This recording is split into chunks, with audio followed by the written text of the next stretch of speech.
Hi, I'm Pete Andresen with Andresen and Associates. Happy holidays. Blessings to everyone. Today I want to talk about Charlie Munger, who passed away at the age of, well, a very old age, 99 or 100. And he was a real example of how to do things right in a lot of ways. Together with Warren Buffett, he created an investment behemoth over at Berkshire Hathaway and in the process showed us how to invest successfully. So it's worth studying that. To get started, here's Warren Buffett and Charlie Munger's Berkshire Hathaway longer term returns right here. Now, Berkshire Hathaway is a conglomerate. That means they buy whole companies, own the companies outright. And so a lot of their wealth was created by buying the whole company. They bought for management as much as for the short-term returns. But their goal, at first, Warren Buffett ran Berkshire Hathaway to buy what he calls cigar butt bargains. But later, with Charlie Munger, he bought decent companies or great companies at decent prices. So great companies at decent prices. So we can learn from that. Now here's his, okay, let's take a look now. This is his shorter term returns. As you can see, they're magnificent but not magic. They're not mythic, they're not godlike like some people make it. It's important to keep in mind he did superb work, but others played in his league. The Dodge and Cox team, Marie Eveillard over at SoGen International, Peter Lynch at Fidelity Magellan, John Templeton, Max Heine, Michael Price at Mutual Shares, John Neff at Wellington. The list goes on. Damn good returns. Also, what they all share is they shared an exposure to risk. So let's go over what makes for this success. The first thing is that they were all, and especially Charlie Munger, stunningly patient. They could both wait out a downturn with analysis. I mean, not blindly wait out a downturn, but intelligently wait out a downturn. They could hold these investments for decades, even in the face of short-term challenges. And Charlie Munger could wait in cash or T-bills or whatever for a great company to become available at a decent price. And then he would buy it, and then he would hold it. Sitting on cash, sitting off in the sidelines is something some people can't do. They can't be that patient. They got to get in there. Another thing Charlie Munger did was he bought for corporate management. In other words, if the management of the company was attractive, but the company had just fallen on hard times, that was attractive to him. He was mostly in the stock market for decades when he found winners. And he outweighted the downturns. That means he didn't react to the short-term news. He didn't react to the media. He didn't react to the talking heads.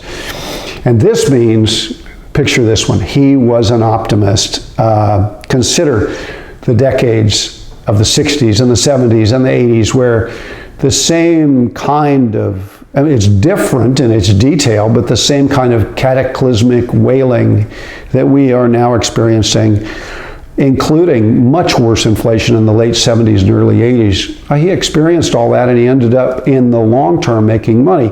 Of course he had downturns and of course he made mistakes. But he exemplified the fact that pessimism and short-term political obsession are the enemies of wealth. Now, he was not one of the exalted, pampered elites. He started out very small. He was an enlisted weatherman in World War II.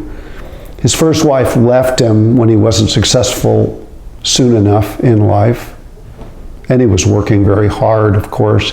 And later on, he thanked her and had nothing but praise for his second wife, with whom he had 4 children to add to his 2 and her 2. He also had a son die slowly and horribly of childhood leukemia, which was horrific. And It almost undid him, but he pressed on regardless, and his greatest years were ahead of him at that point, which we have to keep in mind as life does what it does to us.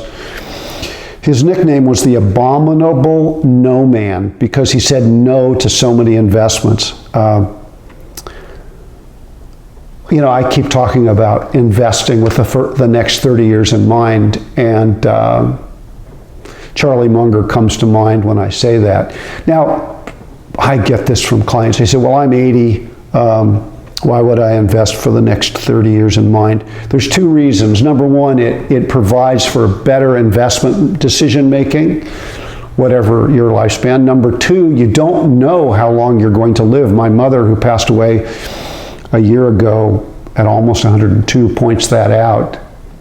And number three, care about your legacy. Whether you're 30 or 102, care about your legacy because Charlie Munger left a superb legacy. So, to list, here are his virtues. Invest in successful investments, that'd be mutual funds for us, which have winning management teams. Buy the management teams. Past investment results in no way guarantee success in the future, but they sure are an indication of a successful winning team. And the longer that goes on, the better it is. Hold investments long term. Ride through the downturns that are inevitable. Don't try to run in panic before a thing like that unless that intelligently is the wise thing to do. Even if those downturns last for years. Remember, we had a missing decade for the S&P 500, the first decade of the 21st century, and if you held on, you got rewarded. Courage is rewarded. Buy bargains and be willing to wait for them. Don't buy if it's overpriced or we don't understand it. Crypto comes to mind. Make every decision with the long term in mind. I say 30 years, pick yours. Embrace optimism. You got to turn off the talking heads. You got to avoid being reactive and start being proactive.